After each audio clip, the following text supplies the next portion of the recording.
Hello दोस्तों, नमस्ते, प्रणाम। हमारे यूट्यूब चैनल में आपका स्वागत है। और एक हम लोग कहरवा नाच गीत सुनाने जा रहे हैं। गाना कैसा लगेगा लाइक करिएगा, सब्सक्राइब करिएगा, कमेंट में जरूर बताइएगा कि गाना कैसा लगा। और नए होंगे तो शेयर सब्सक्राइब जरूर करिएगा। फुल आवाज के साथ सुनिएगा।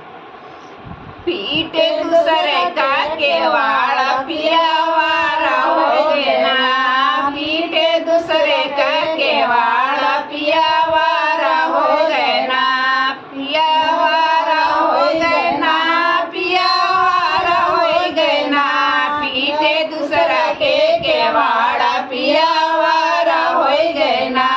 नाही घर में चावल बाटे, नाही घर में आटा हो, नाही घर में चावल बाटे, नाही घर में आटा हो, घर पे सतुआ से गुजारा पियावारा हो गया, घर पे सतुआ से गुजारा पियावारा हो गया, पियावारा हो गया, पीटे दूसरा के केवाड़ा पियावारा हो गया, पीटे दूसरा के केवाड़ा पियावारा हो गया।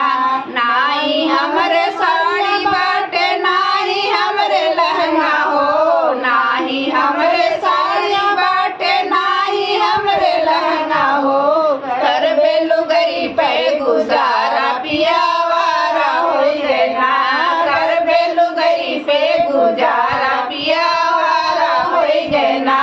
नाही हमरे झुमका बाटे, नाही हमरे झुलनिया हो, नाही हमरे झुमका बाटे, नाही हमरे झुलनिया हो, घर भीतरी से गुजारा पियावारा हो गया, घर भीतरी से गुजारा पियावारा हो गया, पीटे दूसरा के केवाड़ा पियावारा हो गया, पीटे दूसरा के केवाड़ा पियावारा हो गया, पीटे दूसरा के केवाड़ा पियावारा हो गया।